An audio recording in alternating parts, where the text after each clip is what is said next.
क्या आपको पता है जो सेंटर टैक्स कलेक्ट करती है वो स्टेट्स को भी देती है? जी हाँ, वो स्टेट्स को भी देती है। समझते हैं कैसे, एक एग्जांपल से। माना कि सेंटर ने 110 करोड़ रुपए टैक्स कलेक्ट करा है। अब जो वो टैक्स कलेक्ट करा है उसमें से कुछ अमाउंट बाहर निकाला जाएगा।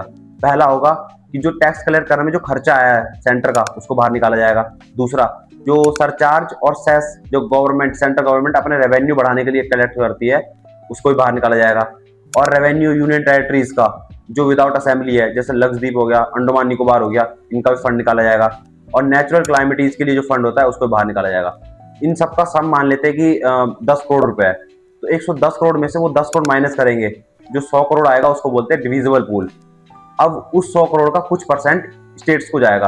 अब जो परसेंटेज होगी, कितना परसेंट जाना है, वो डिसाइड करेगी फाइनेंस कमीशन। अभी करंट की बात करते हैं। करंट फाइनेंस कमीशन ने डिसाइड करा है 41%।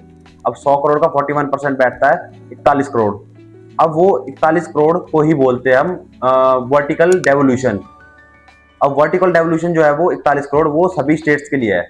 अब वो सभी स्टेट्स के लिए, तो अब अलग अलग स्टेट्स को अलग अलग फंड जाएगा, उसको बोलते हैं हॉरिजॉन्टल डेवोल्यूशन। अब कोई स्टेट बड़ा है, कोई स्टेट छोटा है, किसी की पॉपुलेशन ज्यादा है, किसी की पॉपुलेशन कम है, तो अब किसको कितना फंड देना है ये डिसाइड होता है कुछ पॉइंट्स के बेसिस पर। जैसे पहला, स्टेट की कितनी पॉपुलेशन है, उसका एरिया कितना है, उसकी डेमोग्राफी कितनी है, और उसका रेवेन्यू कितना है, और उसकी फिक्सल डेफिसिट कितनी है, और उसका फॉरेस्ट एरिया कितना है, और भी कुछ पॉइंट्स होते हैं। इनके आधार पर वो टैक्स सभी स्टेट्स को डिवाइड होता है। तो ये था the tax transfer from centre to state.